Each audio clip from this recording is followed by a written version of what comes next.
राजस्थान के अंदर पंचायती राज चुनाव और नगर निकाय चुनाव होने वाले हैं, जिसके लिए कार्मिकों की ड्यूटी लगाई जानी है। इस बार कार्मिकों का डाटा एनआईसी द्वारा इकट्ठा करने के लिए ऑनलाइन पोर्टल के माध्यम से डाटाज को अपडेट करवाया जा रहा है। एम्प्लॉय मैनेजमेंट सिस्टम यानी कार्मिक प्रबंधन ऑनलाइन प्रणाली राज्य निर्वाचन आयोग राजस्थान द्वारा ये काम संपादित करवाया जा रहा है। तो जितने भी डीडीओज हैं, जितने भी कार्यालय हैं, उन सभी में कार्यरत सभी कार्यरत कर्मचारियों का डाटाज आप लोगों को अपडेट करना है। किन कर्मचारियों का डाटा किस प्रकार से आप अपडेट करेंगे, किसी का ट्रांसफर हो गया उसको ट्रांसफर कैसे करेंगे, आपके कार्यालय में कोई आया है तो उसको इंपोर्ट कैसे करेंगे, किसी कर्मचारी का नाम नहीं है तो उसे आप कैसे फीडिंग करवाएंगे, ए टू जेड जितनी भी प्रोसेस होती है सारी की सारी अपन लोग इस वीडियो में डिस्कस करने वाले हैं। मैं गजेंद्र विश्नोई एक बार पुनः आप सभी का मेरे नए चैनल पे हार्दिक स्वागत करते हुए वीडियो प्रारंभ करना चाहूंगा। चलिए साथियों, आपको गूगल के अंदर जाकर के लिखना है EMS 2026। ये लिख करके आप जैसे ही सर्च करेंगे तो पहला ही आपको HTTP 103.203.136.40 EMS 2026 ये वाला लिंक दिखेगा। इस पे एम्प्लॉय मैनेजमेंट सिस्टम या फिर गवर्नमेंट द्वारा जो ऑर्डर जारी किया गया उसके अंदर भी ये वाली वेबसाइट से आपको दिया गया है लिंक, उस पर भी क्लिक करके आप लोग कर सकते हैं। यहाँ पे जैसे ही हम लोग पहुंच रहे हैं यहाँ पे आएंगे, कई कई साथियों को यहाँ पे दिक्कत हो सकती है। जब आपको यहाँ पे केवल यहाँ तक आई EMS 2026 और या एरर का मैसेज आ जाए तो आप उसको एडिट करते हुए हैच और 1 लगा के एंटर मारेंगे तो आपकी इस होम पेज पे पहुंच जाएंगे। ये राज्य निर्वाचन आयोग द्वारा बनाया गया है कार्मिक मैनेजमेंट सिस्टम। इसमें आप लोगों को ऑफिस वाला ही रखना है। यहाँ पे बहुत सारे ऑप्शंस आ रहे हैं ऑफिस, स्टेट और डिस्ट्रिक्ट लेवल पर, तो अपन लोगों को ऑफिस लेवल ही रखना है। डिफॉल्टली जो सिलेक्ट आ रहा है यहाँ पे यूजर नेम के अंदर अपने को अपना डीडीओ कोड लिखना है, ना कि ऑफिस आईडी। आपको जो भी आपका डीडीओ कोड है, जैसे कई कईयों के पीछे के अपन पे मैनेजर पर जब लॉगिन करते हैं तो पीछे अपने जो सब ट्रेजरी या जिला ट्रेजरी का कोड जैसे 5522232324 ऐसा कुछ कोड जो अपन लगाते हैं वो ना लगा करके आपका जो डीडीओ कोड है वो आप लोगों को यहाँ पे लगाना है। और उसके बाद पासवर्ड के अंदर डिफॉल्टली आपको 1 2 और 3 ये केवल 3 डिजिट लिखने हैं। उसके बाद कैप्चा लिखना है और लॉगिन पे क्लिक हो करना है। जैसे आप लोग लॉगिन पे क्लिक कर रहे हैं तो क्या होता है साथियों, आपको पासवर्ड चेंज के लिए ऑप्शन आता है। यहाँ पे आप लोगों को डिफॉल्टली पासवर्ड जो था पहले 123 वो 123 लिखना है ओल्ड पासवर्ड में। न्यू पासवर्ड के अंदर आप लोगों को एक छोटा अक्षर, एक बड़ा अक्षर, एक स्पेशल कैरेक्टर, कुल मिला के 8 डिजिट का पासवर्ड आपको बनाना रहेगा। इन दोनों में न्यू पासवर्ड और कंफर्म पासवर्ड करिए और सेव करिए। यहाँ पे मैं एक थोड़ा सा आपको सजेशन दूंगा। कई साथी या कई ऑफिसेज ऐसे हैं जिनका अन्य डीडीओज द्वारा या अन्य कोई भी व्यक्ति, जैसे मुझे किसी का भी मेरा 27 120 है या 27 140 है मेरा डीडीओ कोड है, मैं बाई मिस्टेक भूल गया, मैंने किसी और का डीडीओ कोड लगा करके 1 2 3 लगा के किया और यहाँ पासवर्ड चेंज करके मैं बैठ गया, तो उसको पासवर्ड कहाँ से मिलेगा। उस कंडीशन में आपको अपने जिले की DOIT या NIC से संपर्क करना है, जहाँ से आपका पासवर्ड दोबारा से रीसेट होगा और दोबारा से आप लोग लॉगिन पासवर्ड बनाएंगे और आगे बढ़ेंगे। यहाँ पे जैसे ही सेव करेंगे, आपने पासवर्ड नया क्रिएट किया, जैसे ही मैंने देखिए ओल्ड पासवर्ड 1 2 3 लगाया, यहाँ नया पासवर्ड बना दिया और सेव पे क्लिक किया। जैसे ही सेव पे क्लिक किया मैं होम पेज पे पहुंच गया। मुझे दोबारा से इन्होंने लॉग आउट नहीं किया है, मैं सीधा ही लॉगिन हो गया हूँ, होम पेज पे पहुंच गया हूँ। यहाँ पे आपका अपना ऑफिस का नाम आएगा, यहाँ पे भी आएगा, यहाँ आपका ऑफिस का नाम पूरा आएगा, इतने सारे ऑप्शंस आएंगे। जब आप पहली बार लॉगिन होंगे तो कम ऑप्शन आपको देखने को मिलेंगे। जैसे जैसे आप इसको स्टेप बाय स्टेप अपडेट करते जाएंगे, इधर ऑप्शन भी बढ़ते जाएंगे। सबसे पहला काम आपको करना है ऑफिस अपडेट। आपके ऑफिस की जो डिटेल है वो अपडेट है या नहीं उसको चेक करना है। ऑफिस अपडेट पे आप लोग जैसे ही क्लिक करेंगे तो आपके ऑफिस के अंदर फिलहाल कितने कर्मचारी, उनकी संख्या आएगी, उनमें से पेंडिंग कितने हैं, कंप्लीट कितने कर दिए, आपका पूरी तरह से डैशबोर्ड दिखेगा। आप जैसे ही अपडेट ऑफिस पे क्लिक करते हैं, अपडेट ऑफिस पे क्लिक करते ही आपके ऑफिस की डिटेल दिखेगी। आपका ऑफिस आईडी क्या है, किस जिले में आपका ऑफिस है, आपका डीडीओ कोड क्या है, आपका कार्यालय का नाम इंग्लिश में क्या है, हिंदी में क्या है, आपके डीडीओ का नाम हिंदी में क्या है, उनके मोबाइल नंबर क्या है, उनकी मेल आईडी क्या है, ये सारी चीजें मोटा मोटी तौर पर आपको दिखेगी। इन चीजों को आपको वेरीफाई कर लेना है कि हमारा सही है। किन्हीं किन्हीं के डीडीओ चेंज हो गए तो उनके नाम, मोबाइल नंबर वगैरह आप चेंज करेंगे। यहाँ पे पंचायत समिति, यहाँ पे आपको विशेषतः ध्यान देने की आवश्यकता है क्योंकि पंचायती राज चुनाव होने वाले हैं। तो जिस भी ऑफिस को आप डाटा ठीक कर रहे हैं वो कौन सी पंचायत समिति में अवस्थित है।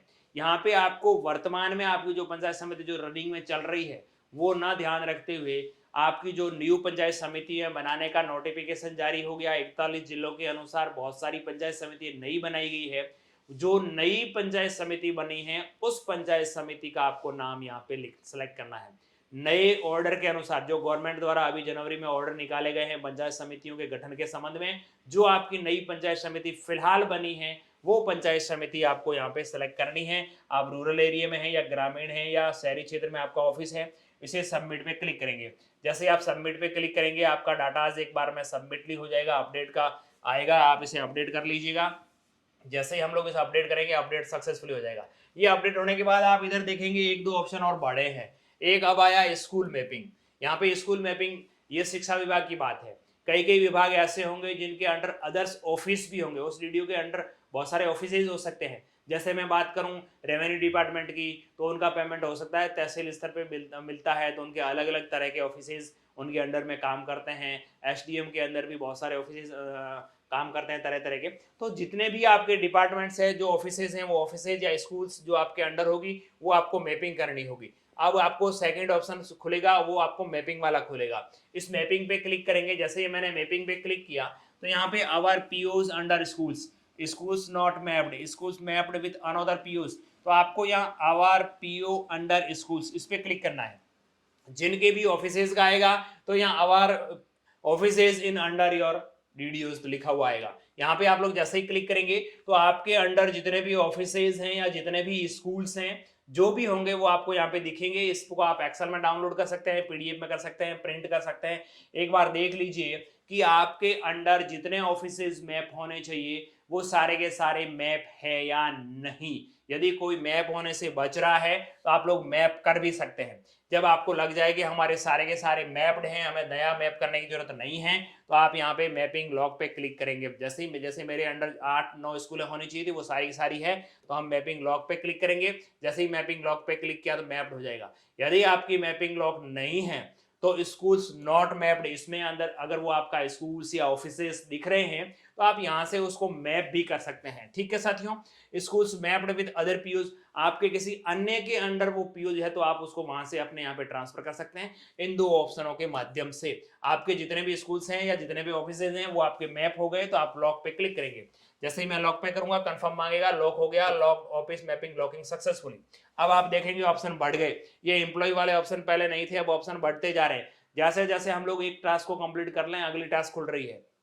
अब यहाँ अगली टास्क के अंदर आपके जितने भी इंप्लॉइज है, जैसे मेरे आपको मैं शुरुआत में डैशबोर्ड भी दिखाया था 33 इंप्लॉइज दिखा रहे थे, तो उन सभी इंप्लॉइज का एक एक करके मुझे डाटा को अपडेट करना है।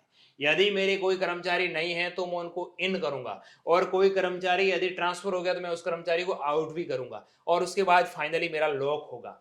लेकिन इस कर्मचारी को अपडेट करना है, इससे पहले मैं चेक तो कर लूं, उस कर्मचारी को बता दूंगा भाई तेरा डाटा ये है। तो सभी डीडीओ साहिबान से मेरा निवेदन रहेगा, आप यहाँ पे अपडेट करने से पहले आपको जो रिपोर्ट्स का ऑप्शन दिख रहा है इस रिपोर्ट्स वाले पे क्लिक करिएगा। आप रिपोर्ट पे क्लिक करेंगे तो उस कर्मचारी का जो पहले से डाटा फीड है वो सारे के सारे डाटा आपको यहाँ पे दिखेंगे। हम आपको पूरे डाटा प्राइवेसी की वजह से नहीं दिखा पा रहे हैं। यहाँ पे आपके उन कर्मचारियों के सामने सारे के सारे कर्मचारी का कोड, नाम, विभागीय पद, लिंग, मोबाइल नंबर, मेल आईडी, क्षेत्र, भाग संख्या, सारा कुछ यहाँ पे आपको उस कर्मचारी का डाउनलोड हो जाएगा।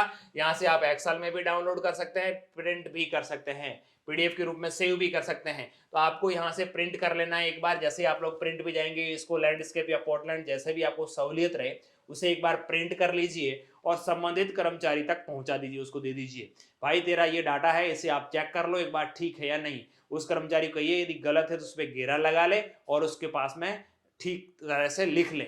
आपको इसमें मुख्यतः अपडेट करना है कि वर्तमान के अंदर उसकी पंचायत समिति कौन सी है, वो मूल रूप से निवास जहां कर रहा है वो पंचायत समिति कौन सी है, और उसका इपिक नंबर और उसका क्रमांक नंबर, उसका भाग संख्या, ये सारी चीजें अपडेटेड है या नहीं है। यहाँ पे फिर से गुजारिश करूंगा, नए नोटिफिकेशन के अनुसार जो नई पंचायत समितियां बनी हैं उसके अनुरूप आपको पंचायत समिति या आपकी नगर पालिका, नगर परिषद आपको चयन करना है, वो ही भरना है। ठीक है, अब हम लोग जैसे उस रिपोर्ट को मैंने देख लिया, सभी कर्मचारियों से मैचिंग करवा ली, आपका डाटा ठीक है या नहीं, उनका जो जो सुधार था वो हमने नोट आउट कर लिया ताकि अपने को सहूलियत रहे, काम जल्दी होगा। अब आप अपडेट एम्प्लॉय पे क्लिक करेंगे। जैसे ही अपडेट एम्प्लॉय पे क्लिक किया तो मेरे कितने एम्प्लॉयज थे साथियों, 33, तो 1 to 5 यहाँ से आप लोग चेंज भी कर सकते हैं, कर्मचारियों की संख्या घटा बढ़ा सकते हैं। अब आपको यहाँ पे दिखेगा सारे के सारे इनकम्प्लीट, ये पेंडिंग्स है। आपको एडिट वाले ऑप्शन पे क्लिक करना है।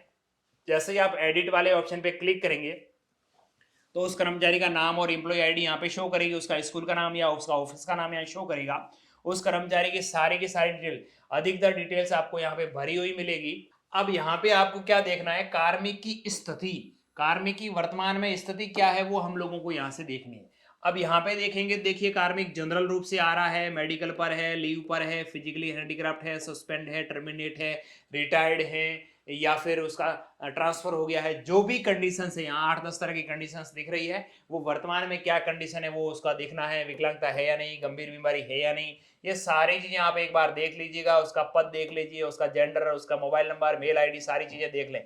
और यहाँ पे नियुक्ति की जो डेट्स आ रही है, यहाँ पे मैंने पद आपको दिखा दिया, जो भी उस पर पद लागू हो रहा है वो आप देख लेंगे। उसके बाद साथियों आपको डेट देखनी है, प्रथम नियुक्ति दिनांक उस किसी भी पद पर, वो राजकीय कर्मचारी राजकीय सेवा में कब आया वो आपको यहाँ पे लिखना है, वर्तमान नियुक्ति उसकी कब हुई वो लिखनी है, वर्तमान पद पर जो पद धारित है वो पर, सेवानिवृत्ति डेट उनकी क्या है, कार्मिक के निवास का जिला, वर्तमान निवासी, इधर आ रहा है वर्तमान का और इधर आ रहा है स्थायी। आप लोगों को ये दो भागों में डिवाइडेशन हो रखा है अधिकतर चीजें, ठीक है। आप यहाँ देख लें उनका वर्तमान निवास का कौन सा जिला है, कौन सी विधानसभा है, उसका निवास कौन सा है, अर्बन है या रूरल है, किस इलाके में रह रहा है, स्थायी में वो कौन से जिले का है, उसकी विधानसभा कौन सी है, स्थायी निवास का स्थान अर्बन है या रूरल है, उसकी स्थायी निवास की ग्राम पंचायत या पंचायत समिति कौन सी है, वो बीएलओ है या नहीं, ये सारी डिटेल्स अपने को भरनी है। आप लोग देखेंगे अर्बन और रूरल दो ऑप्शन आ रहे हैं, आप जो भी हो रहा हो पंचायत समिति, फिर कहूंगा नए नोटिफिकेशन के अनुसार जो पंचायत समिति है वो पंचायत समिति आप यहाँ पे नोट करेंगे, ठीक है साथियों।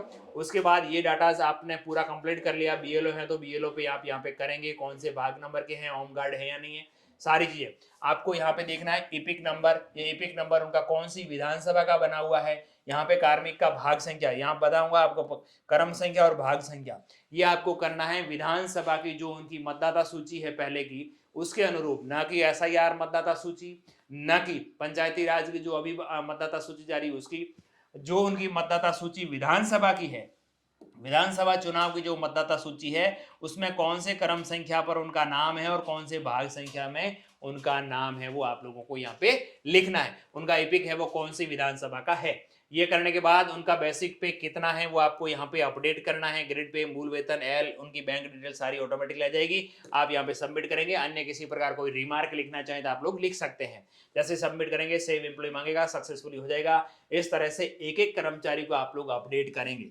अब आपने अपडेट कर दिया और फिर आपको लगा कि यार ये तो गलती रह गई, उस कंडीशन में आपको यहाँ पे दो ऑप्शन दिख रहे हैं, पेंडिंग और कंप्लीट। तो पेंडिंग तो कर्मचारी ये देख ही रहे हैं अपने को, कंप्लीट वाले पे क्लिक करेंगे तो आपने जिनका डाटा कंप्लीट किया है उनका डाटा यहाँ पे दिखेगा, देखिए कंप्लीट। फिर से यहाँ पे आप एडिट कर सकते हैं जैसा हम लोगों ने पहले किया, एक एक करते हुए जितने भी आपके सारे कर्मचारी उन सभी का एक बार डाटा आप लोग अपडेट कर दीजिएगा। अब हम लोग अगली चर्चा करते हैं ट्रांसफर एम्प्लॉय इन। आपको ये 33 की बजाय, हमारे तो यहाँ 40 कर्मचारी है, 5-7 का नाम ही नहीं आ रहा, वो ट्रांसफर होकर के आए हैं या उनकी न्यू पोस्टिंग है, उस कंडीशन में क्या करेंगे, आप ट्रांसफर इन पे क्लिक करेंगे। जैसे ट्रांसफर इन पे क्लिक करेंगे तो उस कर्मचारी की एनआईसी आईडी मांगी जाएगी। यहाँ पे एनआईसी आईडी आपको पता हो तो आप लिख सकते हैं, वरना उस कर्मचारी की आरजे वाली आप आईडी लिखे करके सर्च करेंगे तो भी उन कर्मचारी की डिटेल्स आ जाएगी। जैसे ही मैंने आरजे वाली लिखी आईडी यहाँ सर्च किया, उस कर्मचारी का पूरा डाटाज आपके सामने शो करेगा और यहाँ नीचे ऐड का ऑप्शन दिखेगा। जैसे आप लोग ऐड पे क्लिक करेंगे, कर्मचारी ऐड सक्सेसफुली हो जाएगा, एम्प्लॉय एडेड। अभी मेरा 33 था, एम्प्लॉय इंपोर्ट के अंदर ये इन के अंदर 2 हो गए और एक कर्मचारी मेरा आगे जाकर के बढ़ जाएगा। इसी प्रकार से यदि आपको कर्मचारी को आउट करना है, यानी आपके 33 के अंदर एक कर्मचारी ट्रांसफर वाले भी दिख रहे हैं तो आपको ट्रांसफर वालों को कैसे हटाना है, जैसे आप लोग आउट वाले पे क्लिक करेंगे तो आपके जितने भी कर्मचारी सबकी डिटेल दिखेगी। आपको लगता है कि हमारा ये फला कर्मचारी ट्रांसफर हो चुका है, आप लोग जैसे ही ट्रांसफर पे क्लिक करेंगे आपका कंफर्म मांगेगा, ट्रांसफर हम कर दिया, ओके। अब आप यह ना सोचे कि हमने तो ट्रांसफर कर दिया यार, करना तो नहीं था, किसी और को करना था, किसी और को कर दिया, कोई इश्यू नहीं। आप वापस इन वाले ऑप्शन को यूज करिए, उस कर्मचारी को वापस ले लीजिए। आप ट्रांसफर करना चाहें ट्रांसफर कर सकते हैं, वापस जोड़ना चाहें वापस जोड़ सकते हैं, कोई इश्यू नहीं। ऐसा कोई घबराने की आवश्यकता नहीं, मैंने ट्रांसफर कर दिया अब क्या करूं, कोई इश्यू नहीं। आपने गलत किसी को इंपोर्ट भी कर लिया, आपके यहाँ पे आपने देखा कि यार ये तो नाम गलत आ गया, दूसरा व्यक्ति था, तो आप उसे वापस से आउट कर दीजिए, आउट हो जाएगा, कोई इश्यू नहीं। आप देखेंगे आपका एक एक करके कर्मचारी जितने भी आप इन आउट करना चाहें कर दें। अब एक कंडीशन और आएगी, कई कर्मचारी आपने सर्च कर लिया, अब आपको देखना है कि आरजे वाली आईडी से वो कर्मचारी नहीं मिल रहा है, एनआईसी आईडी अपने को पता नहीं है, तो इतने सारे ऑप्शंस आपको दिख रहे हैं। ये सर्च का ऑप्शन, डैशबोर्ड के जस्ट नीचे सर्च का ऑप्शन आ रहा है, आप उसको एम्प्लॉय आईडी के माध्यम से सर्च कर सकते हैं। नेम हिंदी में नाम लिख करके, मोबाइल नंबर लिख करके या बैंक अकाउंट लिख करके आप उस व्यक्ति को सर्च कर सकते हैं, वो कर्मचारी कहाँ पर है। जैसे ही मैं नाम लिख करके सर्च कर रहा हूँ तो वो कर्मचारी आ जाएगा। बैंक डिटेल या मोबाइल नंबर, ये सबसे बेस्ट आइडियाज है, इनमें से आप सर्च करेंगे तो वो कर्मचारी आ जाएगा, उसकी एनआईसी आईडी, एम्प्लॉय आईडी सब कुछ मिल जाएगा। आप वापस वो इन वाला ऑप्शन करके उसको इन कर सकते हैं। ये सारा सर्च करने के बाद नाम से भी कर लिया, बैंक अकाउंट से कर लिया, मोबाइल नंबर से कर लिया, फिर भी वो कर्मचारी तो नहीं मिल रहा है, लेकिन अपने यहाँ पे कर्मचारी है। उस कंडीशन में आप लोग क्या करेंगे, ये साथियों एक फॉर्म है, आप लोगों को ये फॉर्म अपने कार्यालय से भर करके इसके अंदर उस कर्मचारी की डिटेल भरते हुए अपने जो डीडीओस कोड है सील लगा करके आपको कहाँ भेजना है, जो आपका जिला, जिस भी जिले से आप बिलोंग करते हैं उस जिले का जो आपका एनआईसी है या जो इसका हैंडल कर रहे हैं, आपके ऑर्डर्स जारी हुए होंगे, उस ऑर्डर के अंदर वहाँ की मेल आईडी या हेल्पलाइन नंबर, जहाँ पे भी आपका जिला जो है, जिला निर्वाचन जो शाखा है कलेक्ट्रेट के अंदर, एनआईसी ऑफिस है, उसके अंदर आप जमा करवा दीजिए, डीओआईटी के अंदर दे दीजिए। वहाँ से आपके उस कर्मचारी का डाटा ऐड हो जाएगा, ऐड होने के बाद आप इंपोर्ट कर पाएंगे उसको, इन या आउट कर पाएंगे। ये ऐड करने का तरीका है। अब हम लोग बात करते हैं इसकी लॉकिंग की। आपने सभी कर्मचारियों का एक एक करके सबका डाटा अपडेट कर दिया, जिनको हमें इंपोर्ट करना था उनको इंपोर्ट कर लिया, जिनको ट्रांसफर करना था उनको ट्रांसफर कर लिया।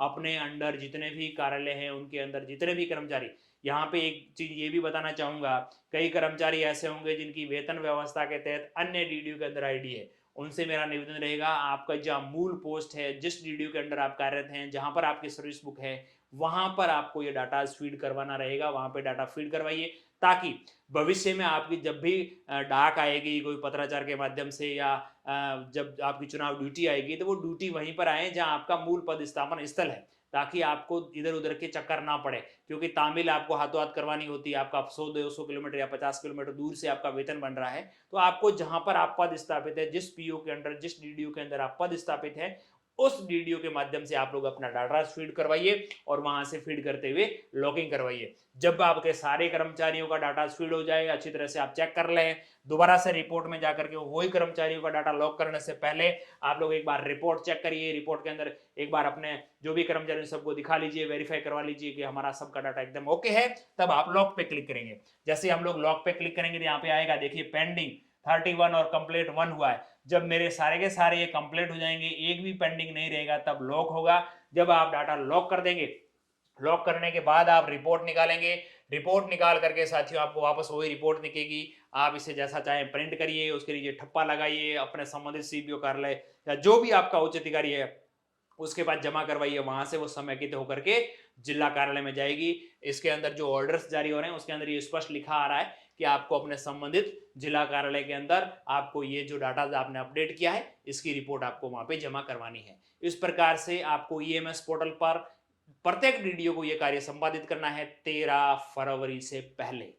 ठीक है, 13 फरवरी तक आपको ये काम कंप्लीट कर लेना है। कंप्लीट करते हुए आप इसे लॉक कर दीजिएगा, लॉक करके प्रिंट निकाल करके साइन करके संबंधित जिला कार्यालय में जमा कर दीजिए। ये साथियों थी प्रोसेस ईएमएस पोर्टल की। आप सभी को एक बार पुनः बहुत बहुत धन्यवाद।